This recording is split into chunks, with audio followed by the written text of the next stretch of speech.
किस प्रकार से प्रशासनिक तंत्र के माध्यम से भ्रष्टाचार को परिभाषित करेगा, उसका ब्यौरा मिला अरविंद केजरीवाल और उनके कृत्यों के माध्यम से। मीडिया की एजेंसीज और जो वर्तमान में ऑनलाइन दस्तावेज मौजूद हैं, ये सभी दस्तावेज और मीडिया चैनल्स पर प्रसारित कुछ तथ्य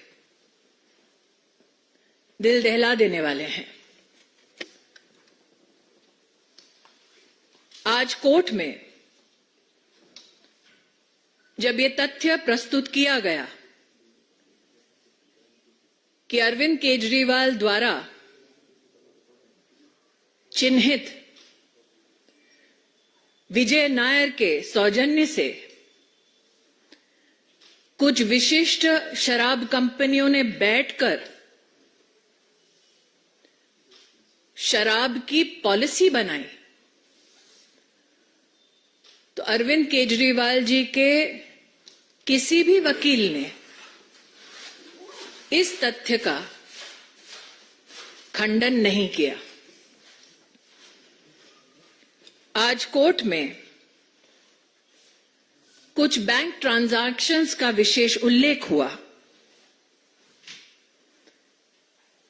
एक बैंक ट्रांजैक्शन ऐसा जिसके अंतर्गत समीर महेंद्रू 1 करोड़ की राशि मेसर्स राधा इंडस्ट्रीज में ट्रांसफर करते हैं। दूसरा, कोर्ट में जो मीडिया की एजेंसीज के माध्यम से दस्तावेजों में ध्यान में आता है, विजय नायर को समीर महेंद्रू 2 से 4 करोड़ रुपया देते हैं। इसका भी अरविंद केजरीवाल ने खंडन नहीं किया, ना ही अपने आप को इससे दरकिनार किया। आज कोर्ट में सीबीआई और इंडियन पीनल कोड के अंतर्गत, पीएमएलए के अंतर्गत जितने केसेस दाखिल हुए थे और जो विविध कोर्ट्स के सम्मुख पेश हुए, उसके खिलाफ भी अरविंद केजरीवाल के लॉयर्स ने कोई स्पेसिफिक मंतव्य नहीं दिया। ऐसा अगर आप ऑनलाइन लीगल प्रोसीजर्स को रिपोर्ट करने वाली एंटिटीज का भी खाका पड़े तो ध्यान में आता है। केस के कुछ तथ्य हैं जो जानकारी में आता है कि आज कोर्ट के सम्मुख प्रस्तुत हुए। एक कि 4/9/2020 दिल्ली सरकार एक एक्सपर्ट कमेटी बनाती है। उस कमेटी का बनना, ये ऑर्डर देने वाले, इशू करने वाले व्यक्ति का नाम है मनीष सिसोदिया। एक्सपर्ट कमेटी को चेयर करते हैं तब के एक्साइज कमिश्नर, और इस कमेटी ने 13/10/2020 अपनी रिपोर्ट सबमिट की, ऐसा जानकारी में आता है। एक्सपर्ट कमेटी की रिपोर्ट 31 दिसंबर 2020 में सार्वजनिक की जाती है और 14,671 फीडबैक्स आते हैं। ये सब अरविंद केजरीवाल जी की काउंसिल ऑफ मिनिस्टर्स में कैबिनेट मीटिंग में 5/2/2021 में प्रस्तुत होते हैं ताकि इसे एग्जामिन किया जाए। जो ग्रुप ऑफ मिनिस्टर्स बनता है उसमें 3 मुख्य लोग हैं, मनीष सिसोदिया, सत्येंद्र जैन, कैलाश गहलोत। मैं आपका ध्यान आकृष्ट करना चाहूंगी कि जो कोर्ट के सम्मुख दस्तावेज प्रस्तुत हुए हैं उसमें यह साफ इंगित है कि इन दस्तावेजों में बिना किसी कारण क्लैरिफिकेशन और मॉडिफिकेशन किया जाता है। बदला हुआ यह दस्तावेज दोबारा जनता के सम्मुख कभी प्रस्तुत नहीं होता। कुछ तथ्य ऐसे जिनसे अरविंद केजरीवाल जी ने आज कोर्ट में अपने लॉयर्स के माध्यम से एक बार भी अपने आप को दरकिनार नहीं किया। एक, मनीष सिसोदिया के अपने सेक्रेटरी ने 7 दिसंबर 2022 में ये कबूल किया कि मनीष सिसोदिया ने सी अरविंद नामक उस सेक्रेटरी को केजरीवाल के घर बुलाया, 30 पेज का डॉक्यूमेंट दिया। जब इस व्यक्ति को अरविंद केजरीवाल के घर बुलाया गया तब कमरे में मनीष सिसोदिया, सत्येंद्र जैन और अरविंद केजरीवाल उपस्थित थे।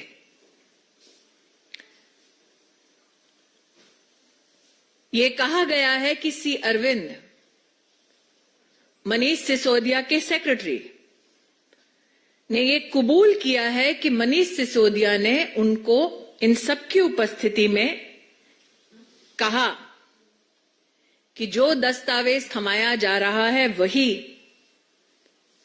ग्रुप ऑफ मिनिस्टर्स की रिपोर्ट बनेगी। उस दस्तावेज में कैसे शराब की कंपनियों को लाइसेंस मिलेगा, कितना प्रॉफिट मार्जिन होगा, ये सारे तथ्य थे। इसका भी खंडन अरविंद केजरीवाल के वकीलों ने नहीं किया। एक और तथ्य, बुच्ची बाबू सीए ऑफ मिस के कविता 23 फरवरी 2023 उन्होंने स्वयं ये स्टेटमेंट दिया कि विजय नायर, जिनको अरविंद केजरीवाल अपना माय बॉय कहकर संबोधित कर चुके थे, उन्होंने शराब के इस घोटाले के संदर्भ में ये ऑफर दिया कि कुछ पॉलिसी में ऐसा बदलाव हो सकता है जिससे कि कविता को मुनाफा हो। मात्र ये स्टेटमेंट नहीं है, कोर्ट में बुच्ची बाबू जो सीए हैं के कविता के, उनके व्हाट्सएप मैसेजेस भी उपलब्ध हैं, ऐसा कोर्ट के सम्मुख कहा गया। तब भी अरविंद केजरीवाल जी के वकीलों ने इस स्टेटमेंट का और स्टेटमेंट से संबद्ध व्हाट्सएप मैसेजेस का खंडन नहीं किया। सार्वजनिक रूप से दस्तावेज जो उपलब्ध हैं उसमें कोर्ट में जांच एजेंसी ने कहा कि अरविंद केजरीवाल ने घूस मांगी साउथ ग्रुप से। उसके संदर्भ में श्री एमएस रेड्डी का बयान पिछले साल का 6/7/2023 और 17/7/2023 स्पष्ट रूप से लिखा था कि अरविंद केजरीवाल ने सेक्रेटेरिएट के अपने ऑफिस में 16 दिसंबर 2021 शाम 4:30 बजे मिलने का समय दिया। मिलने का कारण जो दस्तावेजों में उपलब्ध है, अरविंद केजरीवाल का statement as per MS Reddy कि हम दिल्ली में सबको बिजनेस करने के लिए बुला रहे हैं। Kavitha, daughter of chief minister Telangana K Chandrashekar Rao ने हमें अप्रोच किया है और अरविंद केजरीवाल की पार्टी आम आदमी पार्टी को 100 करोड़ रुपए देने का विषय रखा है। तत्पश्चात एमएस रेड्डी ने कहा कि 19 मार्च 2021 को कविता उनसे मिली और कविता ने उनसे कहा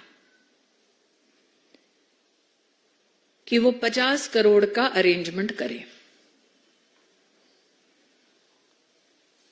इस व्यक्ति ने अपने बेटे से कहा कि आगे की कार्रवाई कविता के साथ करें और उस बेटे ने उनसे बतलाया कि 30 करोड़ इस शराब घोटाले के लिए देना सुनिश्चित हुआ है। दस्तावेज में यह भी कहा गया कि 25 करोड़ के कविता के 2 व्यक्ति नेमली बुच्ची बाबू और अभिषेक बोनपल्ली इनको दिया गया। इसका भी खंडन आज कोर्ट में जो सार्वजनिक दस्तावेज उपलब्ध हैं उसका खंडन अरविंद केजरीवाल की लीगल टीम ने नहीं किया। दस्तावेजों की झड़ी में आज अगर आप इन दस्तावेजों को पढ़ेंगे तो जो सुबह से मैं आम आदमी पार्टी के प्रवक्ताओं का और विशेषज्ञों का वक्तव्य सुन रही हूं, they were asking where is the money? कितना पैसा दिया गया, कब किसको कहां दिया गया, इस सब का विवरण अदालत के सामने प्रस्तुत किया गया। अरविंद केजरीवाल के साथ मिलकर किस प्रकार की कंस्पिरेसी हुई, एक स्टेटमेंट है 25 अप्रैल 2023 का शरत रेड्डी का, जिन्होंने कहा कि मैं क्योंकि दिल्ली में इन्वेस्टमेंट कर रहा था, मेरी इच्छा थी कि मैं अरविंद केजरीवाल और मनीष सिसोदिया से स्वयं मिलूं। विजय नायर के माध्यम से यह मुलाकात सुनिश्चित की गई। कैसे मुलाकात हुई? काली रंग की एसयूवी से उठाकर कैसे एक सरकारी बंगले में लिया गया जहां पर अरविंद केजरीवाल इनसे मिले, इसका भी विवरण है। इसका भी खंडन अरविंद केजरीवाल जी की लीगल टीम ने नहीं किया, ऐसा व्यतीत होता है। विजय नायर कौन है? ये वो व्यक्ति हैं जिनके संदर्भ में मीडिया ने विस्तृत रूप से जनता के सम्मुख जानकारी पेश की। इनफैक्ट हाईकोर्ट ने भी इनको बेल देने से इनकार किया और कहा कि इनके खिलाफ आरोप गंभीर हैं। लेकिन अरविंद केजरीवाल ने इस पैसे का इस्तेमाल कैसे किया? 45 करोड़ रुपया, जिसे गोवा के इलेक्शन कैंपेन में इस्तेमाल किया गया। विवरण में जिस एविडेंस की बात होती है उसके चलते एक कंपनी के मालिक, जिन्हें आम आदमी पार्टी के गोवा के चुनाव के लिए चिन्हित किया जाता है, उनके बयान हैं, इंक्लूडिंग एक एम्प्लॉय जिसका नाम है शायद इस्लाम काजी। मीडिया इसको पुष्टि कर सकता है। 45 करोड़ रुपीस जो आम आदमी पार्टी ने गोवा के विधानसभा के चुनाव में इस्तेमाल किया, उसकी जानकारी आईटी डिपार्टमेंट के विविध छापे, हवाला मनी का ट्रांजैक्शन कैसे हुआ, इस सब की पुष्टि सीबीआई ने की और अपनी सप्लीमेंट्री चार्जशीट में इसको फाइल किया 8/7/2023। इन सभी दस्तावेजों के साथ कॉल रिकॉर्ड्स भी कंफर्म करते हैं। इसका भी खंडन अरविंद केजरीवाल जी के वकीलों ने नहीं किया। जो रिकॉर्ड्स पाए गए, ये बताया जाता है कि अगस्त 2021 से लेकर जनवरी 2022 तक 18 मौकों पर 17 करोड़ से ज्यादा पैसा और 16 मौकों पर जून 21 से दिसंबर 21 के बीच 27 करोड़ रुपया का आदान प्रदान हुआ, ताकि आम आदमी पार्टी भ्रष्टाचार के अपने इस पैसे से गोवा के विधानसभा में अपनी राजनीतिक पहचान बना सके। ये पब्लिक नॉलेज है। इन दस्तावेजों के माध्यम से 4 रूट से गोवा पैसा भेजा गया। एक बार 12 करोड़, एक बार 7.1 करोड़, एक बार 16 करोड़, एक बार 7.2 करोड़, एक बार 2 करोड़। पैसा 4 रूट से ट्रांसफर हुआ, इसका खंडन अरविंद केजरीवाल के वकीलों ने नहीं किया। गोवा में 18 बार 17 करोड़, 16 बार 27 करोड़ का ये ट्रांजैक्शन हुआ, इसका खंडन अरविंद केजरीवाल जी के टीम ने नहीं किया। एडवर्टाइजिंग एजेंसी से लेकर, सर्वे करने वालों से लेकर, असेंबली सीट के मैनेजर्स से लेकर ये पैसा कैसे बांटा गया, इस सब का विवरण आज कोर्ट के सामने प्रस्तुत हुआ।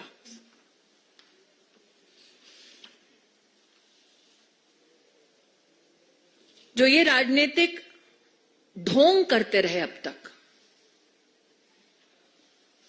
सुचिता को साक्षी मानने वाले अरविंद केजरीवाल, प्रश्न ये उठता है कि अगर ऐसे गंभीर आरोप उन पर लगाए गए तो एक नहीं, 2 नहीं, 3 वकील आज उनका बचाव कर रहे थे। तीनों में से एक वकील ने भी इन सभी तथ्यों पर क्यों अपनी ओर से अपने क्लाइंट अरविंद केजरीवाल को डिफेंड नहीं किया। मैं आप सबको याद दिलाना चाहती हूं कि पैसे का trail, Manish Sisodia versus CBI का केस अगर आप पढ़ें तो सुप्रीम कोर्ट जब उनको बेल मना कर रही थी तो सुप्रीम कोर्ट के ऑब्जर्वेशन में स्पष्ट लिखा था कि 338 करोड़ रुपया का भ्रष्टाचार हुआ है शराब घोटाले में, इसको कोई चुनौती नहीं दे सकता। ये सुप्रीम कोर्ट का मानना है। प्रशासनिक ढांचे के माध्यम से संविधान को कलंकित करने का अरविंद केजरीवाल का ये दुस्साहस और ये घमंड कि वो कानून से ऊपर हैं, आज उनकी रिमांड की खबर से कम से कम राष्ट्र इस बात को लेकर कहीं ना कहीं आश्वस्त है कि भले ही भ्रष्टाचार करने वाला अरविंद केजरीवाल क्यों ना हो, कोई भी कानून से बड़ा नहीं है. Now in English, the kingpin of crime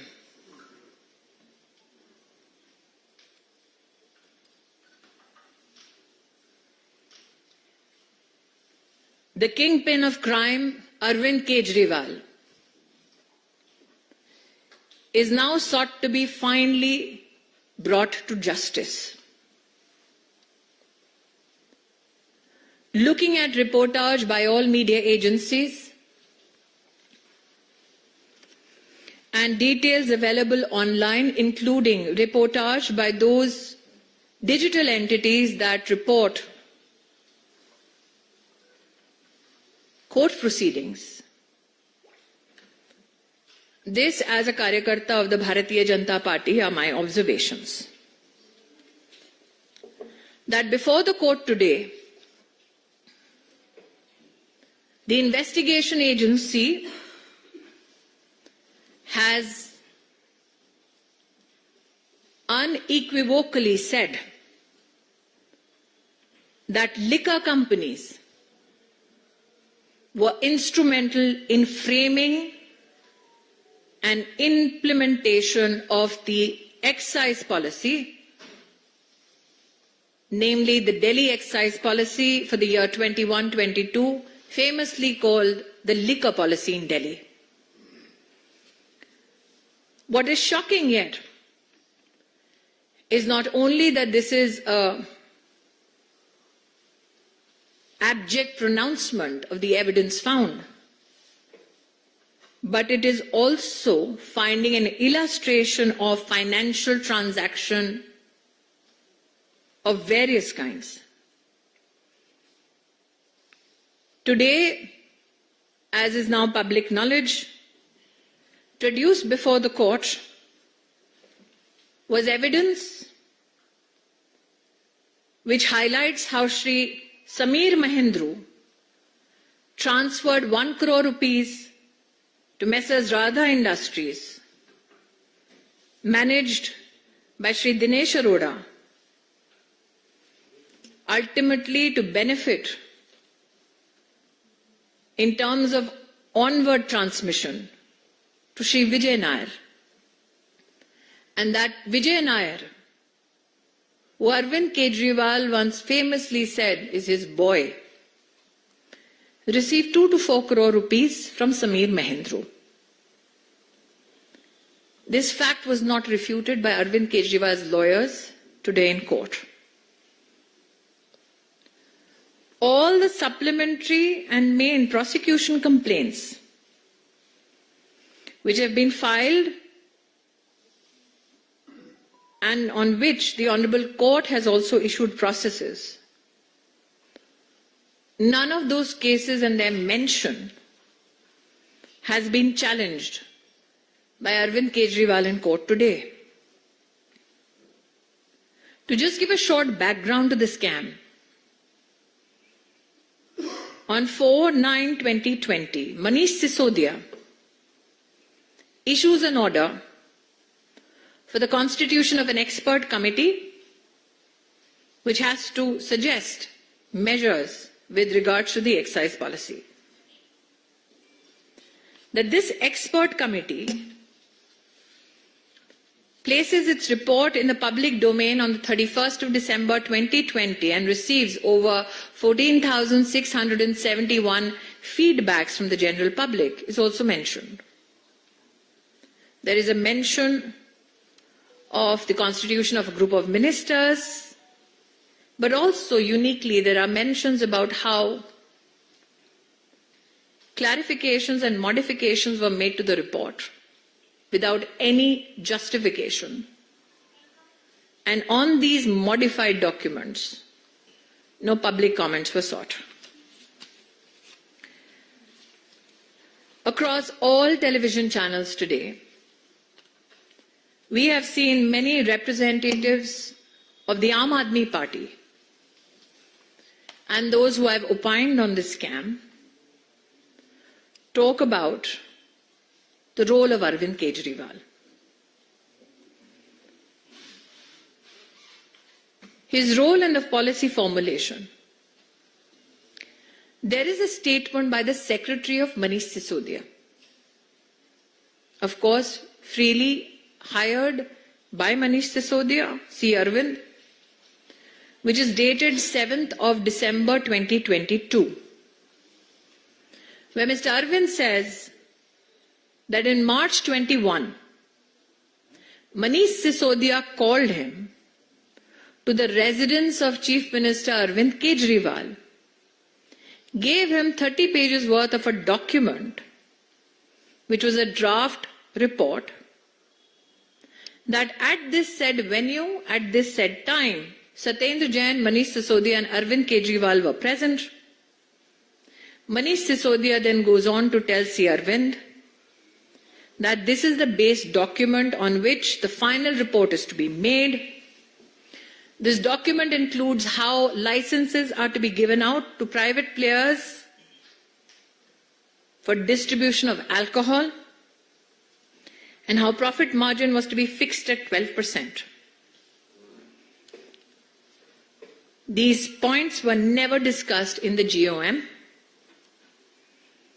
and these points, as C. Arvind has stated in his statement dated 7th December 22, were handed over to him at Arvind Kejriwal's residence. Today, as publicly available document tells us, Arvind Kejriwal's lawyers have not refuted this statement of C. Arvind. Another statement by Bachi Babu, the CA of K. Kavita, dated 23 February 2023, where he states that Vijay Nair, Arvind Kejriwal's boy, offered him provisions so that K. Kavita can be favored. Bachi Babu's statement is also corroborated by WhatsApp messages. This position as well was not refuted by Arvind Kejriwal. Another statement,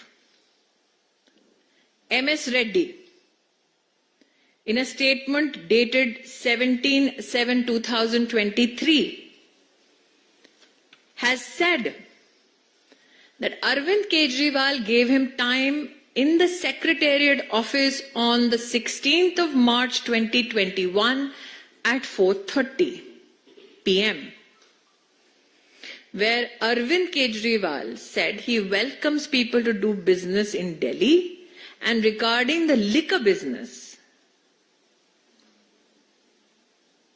the statement apparently says that K. Kavita had already approached him to do the business in Delhi, and the offer of payment was 100 crores to the Aam Aadmi Party. This gentleman claims that on 19th March, K. Kavita met him, asking him to meet her. Then on 20th March, she meets him and says that Arvind Kejriwal has spoken to her. And she asks whether he can arrange 50 crores.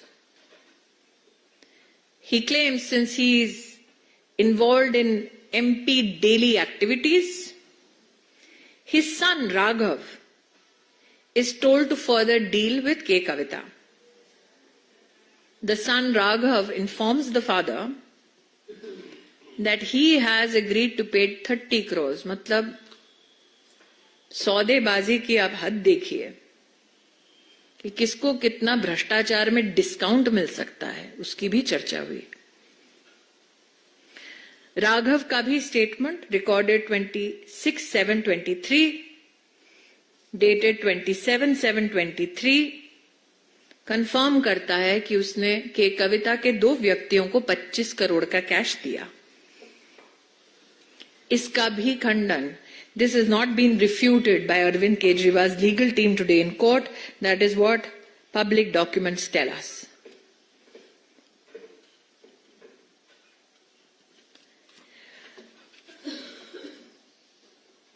Today in court, another statement that is revealing. Sarath Reddy, statement dated 25th April 23, said that Manish Sisodia. He was assured it will be done with the help of Vijay Nair. A meeting was arranged at a house where Arvind Kejriwal met him. In this meeting, Arvind Kejriwal assured him that Vijay Nair is his trusted guy, and if there is any small or big issue, Vijay will figure it out.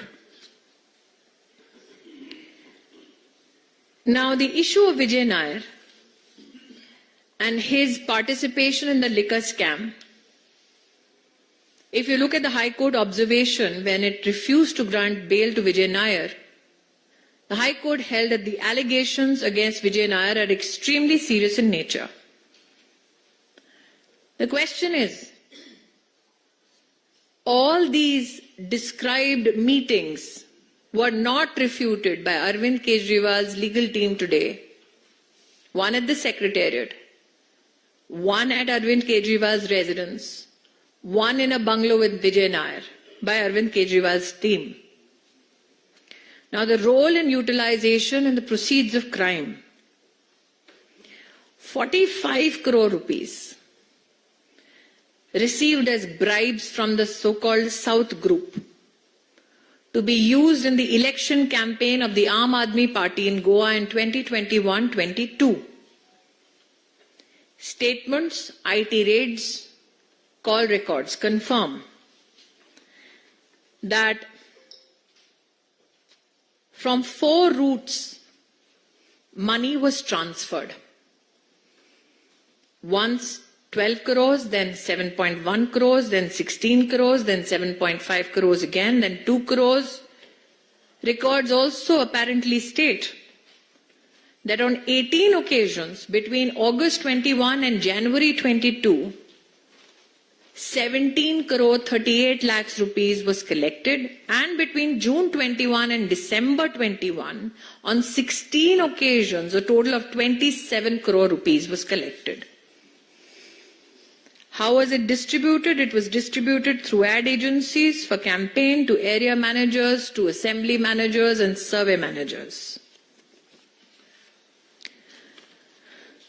Arvind Kejriwal came with a promise of change. Arvind Kejriwal came with a promise of transparency. What he sought to do was use the instrument of state to defraud the public exchequer. Today he stands before the law to be adjudged and prosecuted and then made to pay for his crimes. The kingpin of crime finally being brought to justice. And for those who said that nothing was found, apart from the descriptions that I've just given, which is a part of the money trails that has been described and not refuted by Arvind Kejriwal, I would like to redirect your attention to Manish Sisodia versus CBI case in the Supreme Court, when the observations of the court with regards to the liquor scam is thus that the amount of 338 crores cannot be disputed or challenged. And I here quote verbatim what the Honorable Supreme Court has said, that the new excise policy was meant to give windfall gains to select few wholesale distributors who in turn had agreed to give kickbacks and bribes. This is the true face of the kingpin of crime, Arvind Kejriwal. I'll open now the floor open for questions, please. I'll request Sanjay ji, आप थोड़ा समन्वय कर लें. Devendra, India TV.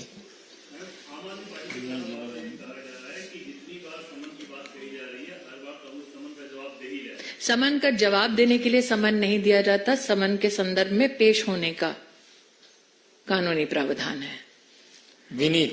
Ma'am, आम आदमी party की ओर से लगातार ये कहा जा रहा है कि जो भी कार्रवाई अरविंद केजरीवाल के खिलाफ की जा रही है कहीं न कहीं दुर्भावना के कारण की जा रही है, बदले की कार्रवाई की जा रही है। सुप्रीम कोर्ट ने कहा है कि दिल्ली की अरविंद केजरीवाल की सरकार ने 330 करोड़ से ज्यादा का घोटाला किया शराब के नाम पर और घूस दी। क्या आम आदमी पार्टी के कार्यकर्ताओं का, प्रवक्ताओं का ये मंतव्य है कि देश की सर्वोच्च न्यायालय ने सही स्टैंड नहीं लिया? रविकांत राय। सभी दो सवाल हैं। पहला तो अरविंद केजरीवाल ने अभी कहा है कि वो मुख्यमंत्री पद से इस्तीफा नहीं देंगे। दूसरा सवाल कि पंजाब के मुख्यमंत्री भगवंत मान आए थे अरविंद केजरीवाल के समर्थन में और उन्होंने कहा कि अभी जो हालात हैं वो इमरजेंसी जैसे हैं। ऐसा है, जिन दस्तावेजों को अभी अभी मैंने पढ़ा जो सार्वजनिक रूप से उपलब्ध है, मैंने कहा वहीं से मुझे प्राप्त हुए हैं, उसको अगर आप मीडिया के पर्सनल के नाते बारीकी से पढ़ें तो सिर्फ गोवा के इलेक्शन कैंपेन में ये कालाधन नहीं गया। इन दस्तावेजों में पंजाब के आम आदमी पार्टी के चुनाव का भी उल्लेख है। तो सीएम पंजाब किस भय से मिलने आए थे भाभी जी से? आमोद राय। इस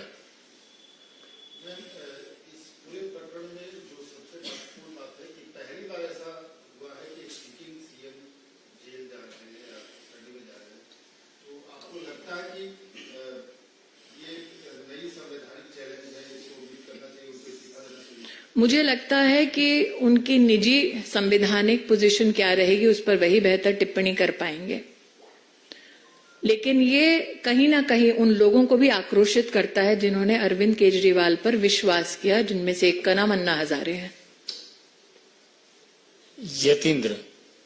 अभी आतिशी ने एक पीसी किया, उसने कहा कि जो पी शरत रहती थी, जब उनसे पूछताछ की गई तो उन्होंने कहा कि कोई उन्होंने पैसा नहीं दिया, लेकिन ऐसा है, मैंने कर लिया गया और फिर इलेक्टोरल बॉन्ड उन्होंने कर लिए तो उसे कहलवा दिया और जमानत हुई। मैं पुनः कह रही हूं कि मैंने जितनी तथ्य को अभी पढ़ा है, बैंक के ट्रांजैक्शंस हैं, में चाहे कुछ भी कहे, कोर्ट में क्यों नहीं कहा? पायल। At one point in time, the Aam Aadmi Party and the Congress were at loggerheads, but the first person to actually call up Kejriwal's family and reach his residence today was Rahul Gandhi and KC Gopal. Are you really surprised? No. Now this speak in folk tongues is known, especially the Gandhi family. On the 2nd of July 2023, Rahul Gandhi made a mention in his Telangana rally to the liquor scam in Delhi, which is known to all agencies. So which Rahul Gandhi is correct? The one who's calling Kejriwal's family or the one who spoke in Telangana on the 2nd of July 2023? And which Congress party is correct? The one that gave a letter to the Commissioner of Police on 3/6/2022 or the ones that are trying to defend him today? Which Congress is correct? The one who in the roop of Ajay Makhanji actually accused Arvind Kejriwal of taking black money in the Goa Assembly elections to defeat the Congress party. Arun. Ma'am तो हिंदी में बोल दीजिए राहुल गांधी का जो आरोप था। राहुल गांधी कितनी विविध प्रकार की एक ही विषय पर पासा पलटते हुए टिप्पणी कर सकते हैं, उसका एक प्रमाण देना चाहूंगी। 2 जुलाई 2023 में तेलंगाना में राहुल गांधी ने उल्लेख किया कि केसीआर भी करप्ट है, शराब का भी घोटाला हुआ है और सभी एजेंसीज को पता है। तो कौन सा राहुल गांधी सच बोल रहा था, तेलंगाना वाला कि आज दिल्ली में जो फोन कर रहा है वो वाला? कांग्रेस पार्टी का कौन सा चेहरा सही चेहरा है? वो जिसने 3/6/2022 में दिल्ली में पुलिस को लिखित में शराब घोटाले के बारे में अपनी कंप्लेंट दी। क्या वो कांग्रेस सही है? आज वाली कांग्रेस सही है? कौन सी कांग्रेस का नेतृत्व आज दिल्ली में सही है? वो अजय माकन जी जिन्होंने सार्वजनिक प्रेस करके कहा कि अरविंद केजरीवाल की पार्टी ने गोवा के चुनाव में कांग्रेस पार्टी को हराने के लिए भ्रष्टाचार का पैसा इस्तेमाल किया। कांग्रेस के वो प्रवक्ता जो कहते हैं कि शराब का घोटाला हुआ, तो सच कौन बोल रहा था? राहुल तेलंगाना में, राहुल दिल्ली में? प्रवक्ता तब या प्रवक्ता अब? Arun.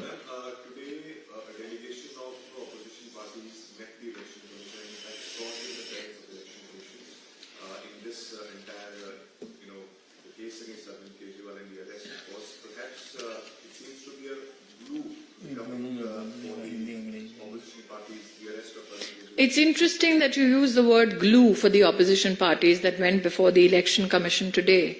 That the glue is called corruption is more than evident.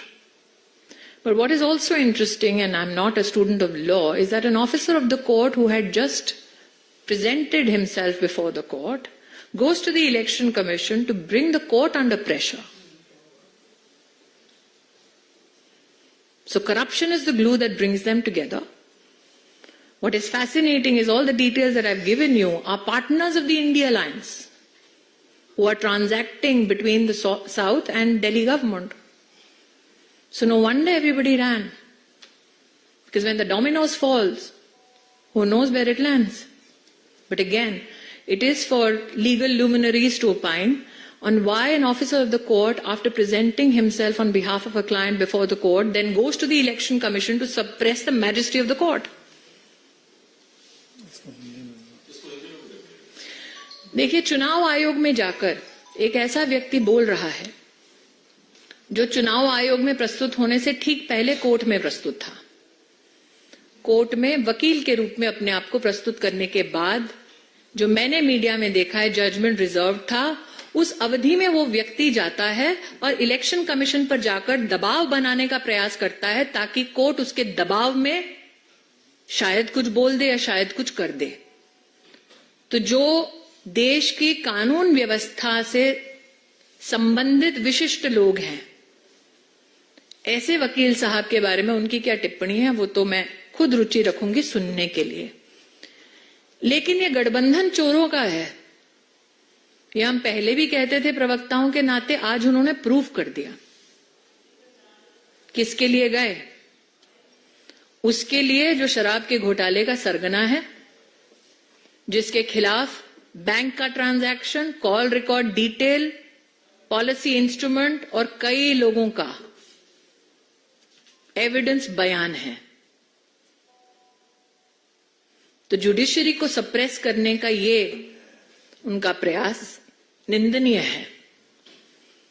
Yatindra हो गया। विशाल पांडे, रिपब्लिक। आज कोर्ट में अरविंद केजरीवाल ने कहा कि मेरा जीवन इस देश को समर्पित है। देखिए, मैं रेटोरिक में विश्वास नहीं करती। मुझे ऐसा लगता है कि आज जो तथ्य हमने बोले हैं वो तथ्य कोर्ट के सम्मुख भी प्रस्तुत हुए थे। हिमांशु, आज तक। मैम, मेरा एक सवाल है। पहले सत्येंद्र जैन करप्शन के केस में जेल में गए मंत्री रहते हुए, मनीष सिसोदिया जेल गए सेम केस में मुख्यमंत्री रहते हुए, अब अरविंद केजरीवाल जेल। कई और मंत्रियों के विभागों को लेकर जांच चल रही है। आपको नहीं लगता कि इतने भ्रष्टाचार के बाद राष्ट्रपति को अब कड़ा कदम उठाते हुए मैं पहले तो मॉडल कोड ऑफ कॉन्डक्ट लागू है। मैं एक संवैधानिक पद पर सेवा दे चुकी हूं, दे भी रही हूं वर्तमान में। दूसरा, मैं प्रवक्ता के नाते आज इस मीडिया कॉन्फ्रेंस में महामहिम राष्ट्रपति जी के संदर्भ में कोई टिप्पणी नहीं कर सकते। ठाकुर रविंद्र सिंह, जी न्यूज। मैडम, ये पहले का उदाहरण बीजेपी का हो या दूसरी पार्टियों का, हाल फिलहाल में हेमंत सोरेन का भी देखने को आ रहा है कि उन्होंने ईडी किया, गिरफ्तार हुए, उसके पहले उन्होंने गद्दी छोड़ी। इसके पहले कई उदाहरण हैं, चाहे लालू यादव है या फिर बीजेपी के लिए। लेकिन अरविंद केजरीवाल या उनकी पार्टी कर रही है कि हम नहीं छोड़ेंगे, सीएम है। आपको क्या लगता है कि इस्तीफा नहीं दे रहे हैं, गद्दी पर बैठे रहना चाहते हैं, इसके पीछे आपको क्या मंशा लगी? जितने तथ्य अब तक सम्मुख आए हैं उन्होंने संवैधानिक पद का ही इस्तेमाल किया है भ्रष्टाचार करने के लिए और अपना बचाव करने के लिए। तो क्या आप हैरान हैं कि वो ये पद नहीं छोड़ना चाहते जिसके माध्यम से उन्होंने भ्रष्टाचार किया? न सिर्फ शराब में घोटाला किया, शीश महल भी बनवाया। श्वेता, सहारा टीवी।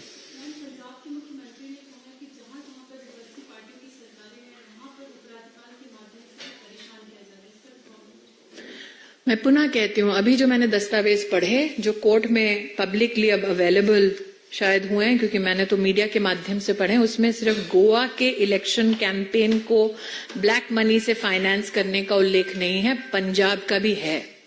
तो क्या इस पर पंजाब के आम आदमी पार्टी के मुख्यमंत्री जी कोई स्पष्टीकरण देना चाहेंगे? मित्रों, सभी प्रश्नों का लगभग हमने उत्तर दिया है। I am really grateful for your patience, ladies and gentleman.